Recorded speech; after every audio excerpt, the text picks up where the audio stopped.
નમસ્કાર દર્શક મિત્રો, ધ લોકસત્તા શોમાં આપનું સ્વાગત છે।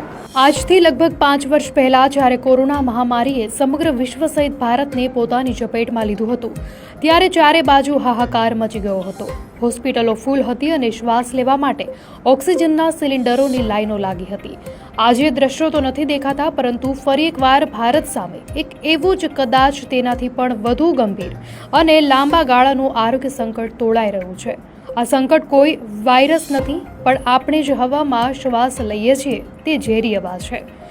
યુકે સ્થિત ભારતીય મૂળના નિષ્ણાત તબીબોએ અત્યંત ગંભીર ચેતવણી ઉચ્ચારી છે કે વાયુ પ્રદૂષણ હવે માત્ર પર્યાવરણનો પ્રશ્ન નથી રહ્યો, પરંતુ તે ભારતની સૌથી મોટી હેલ્થ ઇમરજન્સી બની ચૂક્યું છે।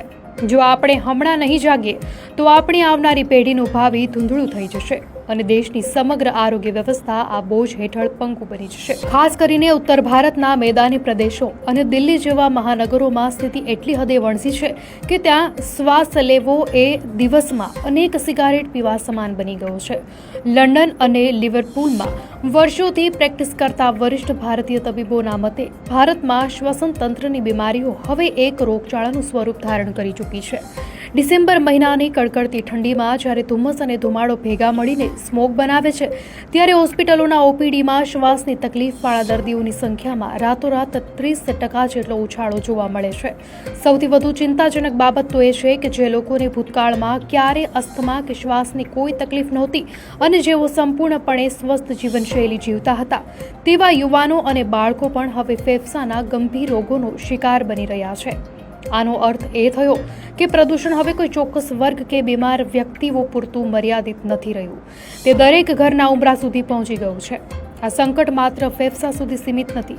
લંડનની સેન્ટ જ્યોર્જ યુનિવર્સિટી હોસ્પિટલના પ્રખ્યાત કાર્ડિયોલોજિસ્ટ રાજે નારાયણના સંશોધનો જણાવે છે કે હૃદય રોગના વધતા કેસો પાછળ આપણે અત્યાર સુધી માત્ર બેઠાડું જીવન, ખોરાક કે સ્થૂળતાને જવાબદાર ગણતા હતા, પરંતુ હવે તેમાં એક નવું અને ઘાતક પરિબળ ઉમેરાયું છે। કારના એન્જિન, ફેક્ટરીઓની ચીમનીઓ અને વિમાનોમાંથી નીકળતા અતિ સૂક્ષ્મ કણો, જેને આપણે PM2.5 તરીકે ઓળખીએ છીએ, તે શ્વાસ વાટે સીધા લોહીમાં ભળી જાય છે। આ કણો એટલા નાના હોય છે કે તે લોહીના પ્રવાહમાં ભળીને હૃદયની ધમનીઓમાં સોજો લાવે છે અને બ્લોકેજ ઊભું કરે છે। આ પ્રક્રિયાને કારણે હાર્ટ એટેક અને સ્ટ્રોકનું જોખમ અનેક ગણું વધી જાય છે।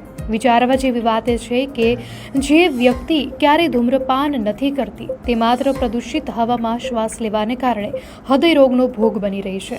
આ સ્થિતિ ભારત પર અકલ્પનીય આર્થિક બોજ પણ લાવશે, કારણ કે દેશની કાર્યક્ષમ યુવા વસ્તી જો બીમારીઓમાં સપડાશે તો ઉત્પાદકતા ઘટશે અને મેડિકલ પાછળનો ખર્ચ પરિવારોને પણ પાયમાલ કરી દેશે। ભારતની કોવિડ-19 સલાહકાર સમિતિના પૂર્વ સભ્ય મનીષ ગૌતમનું નિવેદન આપણી આંખ ઉઘાડનારું છે। તેઓ કહે છે કે ઉત્તર ભારતમાં લાખો લોકો અત્યારે મૂંગા મોઢે પીડાઈ રહ્યા છે। આપણે ત્યાં પ્રદૂષણ ઘટાડવા માટે જે કંઈ પગલાં લેવાય છે તે સમુદ્રમાં ટીપા સમાન છે। આપણે જે રીતે દેશમાંથી પોલિયો નાબૂદ કર્યો અથવા જે ગંભીરતાથી ટીબી સામે લડત ચલાવી રહ્યા છીએ, બરાબર તેવી જ રીતે વાયુ પ્રદૂષણ સામે યુદ્ધના ધોરણે લડવું પડશે। આ કોઈ એવી સમસ્યા નથી કે જેને માત્ર સરકારી આદેશોથી ઉકેલી શકાય। આ માટે સમાજના દરેક સ્તરે ક્રાંતિની જરૂર છે।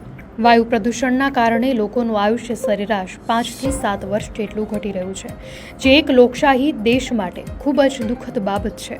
આ સમસ્યાના ઉકેલ માટે આપણે આપણી માનસિકતા બદલવી પડશે।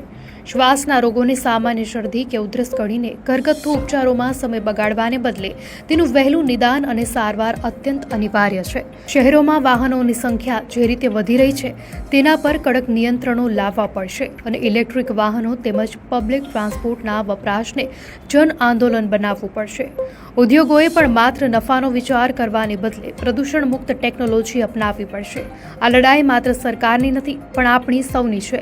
વાયુ પ્રદૂષણ એ હવે માત્ર પર્યાવરણવાદીઓના ચર્ચાનો વિષય નથી, પણ એ દરેક ભારતીયના અસ્તિત્વનો સવાલ છે। ડોક્ટરોની આ ચેતવણી લાલબત્તી સમાન છે। હવે સમય આવી ગયો છે કે આપણે શુદ્ધ હવાને આપણો જન્મસિદ્ધ અધિકાર સમજીએ અને તેને પ્રાપ્ત કરવા માટે સામૂહિક પ્રયાસો કરીએ। દર્શક મિત્રો, આ માહિતી આપને કેવી લાગી? આપની પ્રતિક્રિયા અમને કોમેન્ટમાં ચોક્કસથી જણાવશો અને જો આપને આ વિડીયો સારો લાગ્યો હોય તો વિડીયોને લાઇક કરો અને ચેનલને સબસ્ક્રાઇબ કરો।